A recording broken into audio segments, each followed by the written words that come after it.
He's speaking to the version that is complete. But we can always learn to receive that that is who we are. Though I have not become it yet, but it is who I am. Though I may not know it yet, but it is who I am. And when we are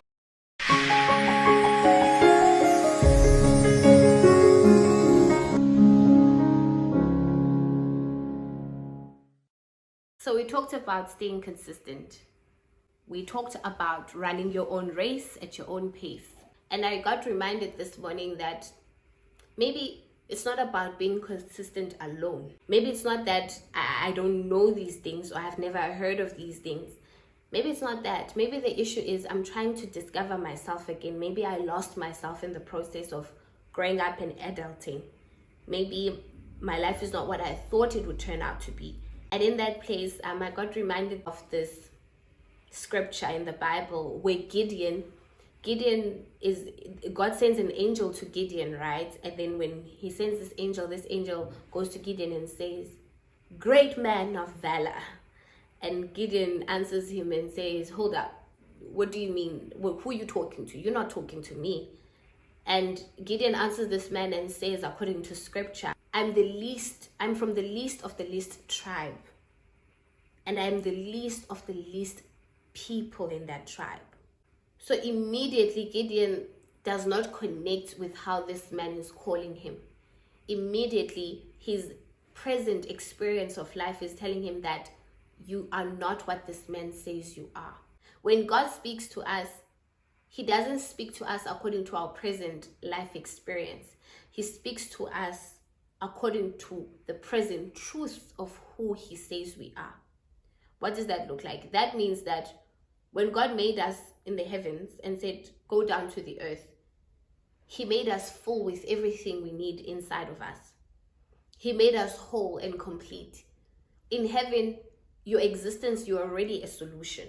So when you came to the earth, you came to the earth to manifest what you are in the heavens, to manifest what you are in God, to manifest what God's idea of you, God's dream of you. So when this angel comes to Gideon and says to him, "Great man of valor," and he doesn't recognize that, that means that God is calling from within him who God says he is. God is calling from within him what he's put on the inside of him, right? So God calls this thing out from Gideon, and Gideon doesn't recognize it, and he begins to say, I am the least of the least, because present circumstance say I'm the least of the least. Present circumstance say I'm tired. Present circumstance says I'm not gifted. Present circumstance says that I have to survive through life and not enjoy life. So I'm the least of the least. Why are you calling me that? The beautiful thing about the story is that it's the rise of the underdog. It's the rise of the person that no one ever pays attention to.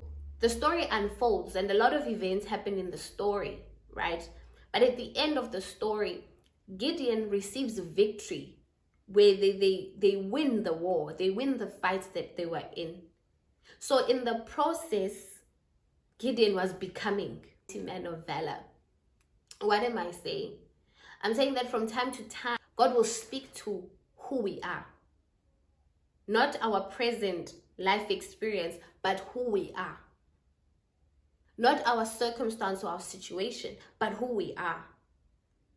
God will speak to us on who we are. And when he sends that message, that mighty man of valor, when he sends that message to Peter and he says, you are the rock upon which I will build the church, the same Peter goes and says, I don't know this man, and denies him 3 times. Yet God, when Jesus comes back and reaffirms Peter and says, you are the rock upon which I will build the church. So even in the times when the present tense says that I might have gotten my opportunities before and I missed them out. I missed out on the opportunity. I missed out on the door opening, and it will never open again for me. God still speaks to you. God still calls you by what he said you were. So the reason at times that his ideas and rather our dreams or rather our hopes and our interests are too big and overwhelming is simply because of when we hear them in the spirit, we are hearing a version of ourselves that is already complete. When God speaks, he speaks to the version of ourselves that is already complete. So it becomes hard to comprehend that as I'm battling with what is happening today. Why are you saying I'm a mighty man of valor? Who is a mighty man of valor? Only to discover once you enter into the process, you become exactly what God said you were. So I hope this encourages you if you are that person that I was speaking about who says, I get it, I get what you're saying, Kanye. I see what you're saying, Kanye, but where I am right now, girl, we will never feel ready for what God says we are, because it's a version that is complete, that he created. So there's never a time that will ever come where the situation is perfect, where the timing is perfect, where the season is perfect for you to pursue what is in your heart and what he says you need to pursue on the earth. It will never be perfect. There is not a person who does a thing that makes them prominent, who starts it because the situation was different. But each and every one of them, if you listen to them, they started it because there was a need. And they felt within them they had the solution for that need. So we will never come to a place where we, at this present moment, where we can fully embody who God says we are, because he's speaking to the version that is complete. But we can always learn to receive that that is who we are. Though I have not become it yet, but it is who I am. Though I may not know it yet, but it is who I am. And when we are able to receive and embody that, the grace of it falls on us. That's why grace means an enablement of God. The grace for it falls on us. The strength to do what is needed today falls on us. The courage to do what is needed today falls on us. The power to do what is needed today falls on us.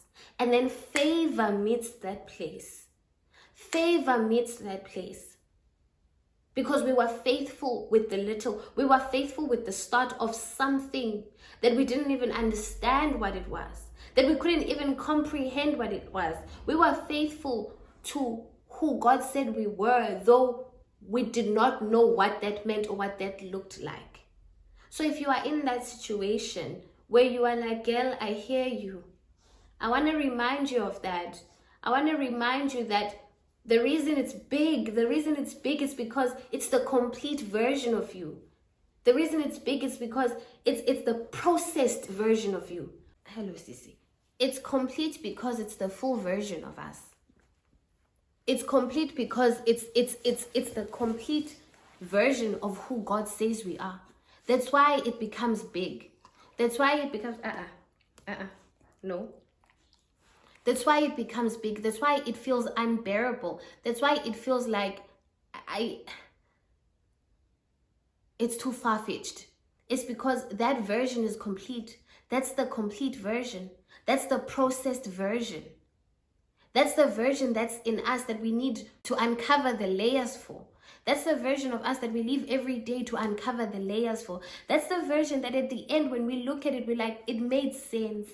It made sense why I had to be like this. It made sense why I had an opinion. It made sense why I worked in that job and in that job. It made sense why I thrived in this kind of friendship and couldn't survive in this kind of friendship. It made sense why I dated so-and-so and it never worked out. But when I dated so-and-so, I realized that I was the toxic one in this area of my life. It made sense because now you've become complete. You've reached the Gideon. You've reached the part where God says, great man of valor. Great man of valor. So I don't know what God says you are great in today. And I may not have an idea as well of what you're battling with, but I want to encourage you in knowing that it's part of it. That this encouragement you feel right now is part of it. It's part of the becoming. It's part, there's grace for today, for what's needed today. Khona mandla for today, for what's needed today. And those people discovered this, all these people, these legends that we look up to, and those that are in the Bible, they discovered this because they were faithful with the process. They stepped into the unknown and they were faithful with the process, though their lives were not perfect. So I just want to encourage you with that, because it encouraged me today when I was wondering, why I'm so busy this year? I'm so busy this year. I'm all over the place. But though I'm all over the place, the focus is one thing. And God reminded me of that. That it's the year of the rise of the underdog. It's a season of the rise of the underdog. The underdog doesn't start when the situation is perfect. The underdog starts with what they have.